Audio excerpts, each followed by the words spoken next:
Welcome to the Ed and Dave Kayaking channel. Another little trip today. We're just having a look at Bransford, which is just a few miles up the River Teme from where we are in Worcester, and whether we can paddle down to the Weir at Worcester at Powick. So the river's in flood. You'll see the river in a minute, but yeah, we're struggling to get in. So we've come up to Bransford, and yeah, as usual, the banks of the Teme, which you can see behind me, pretty steep. You can't even see the water. So yeah, that's probably not the access point. So I'm going to have a walk back up to the bridge at Bransford and just see if we can get in there. So yeah, it should be okay.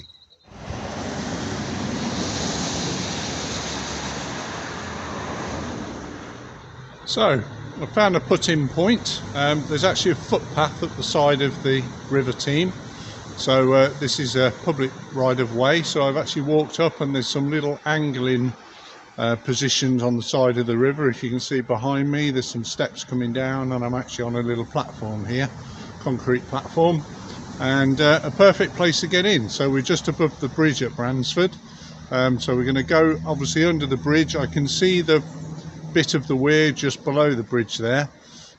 So we'll probably do the right hand side, because the river forks here, and so there are two routes. I've recce'd one of them, and I could see the other one from the footpath further down where I took the previous video. So both are passable. There's no trees. Obviously we do need to worry about that on a day like this, because it's been raining for the last 3 or 4 days on and off. The river is up. It's I would say it's not in extreme flood, but it's certainly above its normal level, quite a bit above its normal level. And the Teme, in our experience over the past year, the Teme is definitely one for being blocked by trees and other sort of bits and bobs that are in there. On the right hand side that we're going to take down here, there is actually a footbridge. There's a little island. I'll talk about that in a minute, but when we get to the footbridge, I think we will have to get out, because I could see debris at the top side of the footbridge. So normally you can paddle under it with no problems, or if it's in extreme flood, bizarrely, you can paddle over it. But today I'm not sure, so we'll have a look, and we'll have a little chat when we get down there. So enjoy the next bit of the video.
Well, that was excellent. A little play on the Weir, or what's left of the Weir here at Bransford. So as I mentioned, there are two forks in the river here. So we've taken the right hand one, has come over the Weir. The left hand one goes round the island that's just next to me here. This island is actually privately owned. I didn't realise. One of the houses that is over on the river there on that side actually has a little bridge across, and they own the island. So you know, to respect their privacy and their property, obviously I'm not going to get out and go over it. I'd quite like to. I'd quite like to get out and just go around the top so I can go down the other channel, just for a bit of a play. But obviously not going to do that. So the lady of one of the houses here just came out and watched me for a few minutes while I was surfing on that wave. So clearly very pleasant, and perhaps delighted to see people going past their house, which is probably quite unusual here. Anyway, the river is high. You can see in the videos of the surfing. Yeah, it's a decent sort of colour, brownish colour, which indicates that it is in flood. The Teme is generally not a great river for that. It does rise pretty rapidly and it will take everything down with it. So there's twigs and sticks and logs and bottles and chairs and goodness knows what else that comes down. So going to move on now, and I might have a little try to get round at the top. If I can paddle hard enough, I can probably get round. So I'll see if I can do that. If not, we'll go down to the little bridge down here. We'll probably have to get out and go round.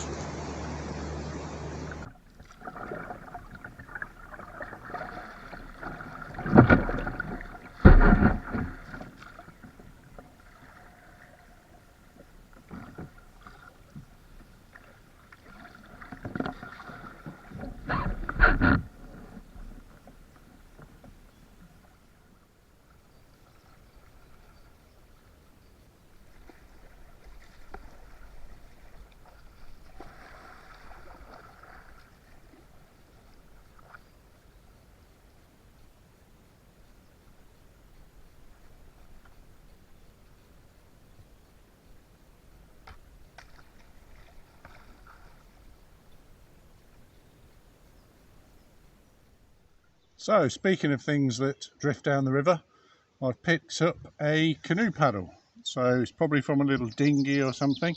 But what I wanted to show you was the water level on these trees. Look, you can see where the water has been behind me there. It's clearly dropped. And that's the thing with flood rivers like this. They will go up rapidly, they'll drop rapidly, and they change. So it's really important to recce it. As I've been paddling this bit down to here, you've probably seen the debris running up the side of the river, trees, any of that could be across the river. Any fishing lines, maybe rope that's been pulled down from people's gardens or something if it's flooded. Yeah, so you've got to be a little bit careful. Yeah, just keep your wits about you really. So I'm going to take the paddle with me because I can post on our local Facebook and just see if anybody responds to that. Otherwise it will go to a good use. So yeah, we'll keep going.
So we're making our way down. Fairly nice paddle actually. We've been through some rain, quite heavy, but we're wet anyway in the kayak, so it doesn't really matter. And now we've come to a bit where the river's actually blocked. So this is what I was talking about earlier. Once you get some flood and you get a few branches or even a tree lodged across the river, suddenly lots of other logs and twigs and all sorts of stuff all pile up, and then it's completely blocked the river. So obviously from a kayaking point of view, it is a concern. The river's, it's swiftish moving, but it's certainly not white water. So you've got the opportunity to realise what the hazard is in front of you, make the appropriate strokes, turn the boat round and paddle either ferry glide back across to the side or paddle up, which is what I've done. Literally about another 50 feet and I've managed to get out. So the Teme, with the banks of the Teme being so steep, it is difficult to get out. So I was pretty lucky that the field that's adjacent to the river here has some cows in it, and I think they've made an attempt to get down to the river, so they've collapsed the bank quite a bit and I was able to get out and walk up. So climb back up onto the side. So I'm now going to find a place to get back in, which is going to involve I guess some kind of seal launch, because I can't get close to the water. But I'll show you some footage of the logs across, and you can see the type of junk that's in there as well. Obviously pulled out of people's gardens further up, or just in the flood that comes down. So right, I'm going to carry the kayak and get back in. So you can see here the flow is going pretty strong into that first bit of the blockage, and then you've got all of this. So it's certainly not something I'd want to be pinned on the front of, and yeah, it's not strong enough or buoyant enough to be able to walk over it, and obviously there's no opportunity to boof over it, and that would be probably dangerous on this kind of river anyway. Just moving round to where I got out, which is a little bit further up there. So climbed up the side and then I've just walked down the path here.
But yeah, that was a really good paddle. I enjoyed that. The sun came out towards the end, so yeah, really gives you the motivation to carry on, and you know, a few more trips, that's what we need. I was really pleased on the white water here. The local fire and rescue team are practicing their water skills here, and talking to one of them, they said yeah, it's dropped 70 centimeters overnight. So of course that's dropped, so that's gone in my favour to make it a little bit easier. But of course you've got to remember that could go the other way in a similar sort of time. So it could go up 70 centimetres, and that could change, really quite change, drastically change the condition and character of the river. And any trip that you're doing on the river could become a lot more complicated and possibly even dangerous. You've seen the sort of the logs and trees across the river. Well, there could be a lot more of those, and if the river is going faster, it's a lot more difficult to react. So yeah, it's something to keep in the back pocket. Any rivers that are in flood, is make sure you look on the day that you're going to paddle, and as you're driving to the river, if you get the opportunity, is to have a look at 2 or 3 different places along the river and make sure that it is as navigable as you thought it was when you did your original inspection. And especially if you've got a group of people, you might know your own capability, but what about the capabilities of the rest of the group? Are they able to cope with the conditions? And in an emergency, are they able to cope with that? Are they able to help you? It sort of brought it to light seeing the fire and rescue team here. They're in the water, they've dropped dry suits, they're using throw lines, they're doing quite complicated linked rescues of individuals obviously pretending to be trapped in the water. And it brings it to your mind to think, you know, in an event, could we do the same thing? Could we deliver the same level of rescue, or they're experts, a similar level of rescue, and get ourselves out of danger without having to rely on the fire and rescue teams to come and help? So yeah, one to think about perhaps. So enjoyed that, good trip. This is the Ed and Dave kayaking channel saying see you on the river.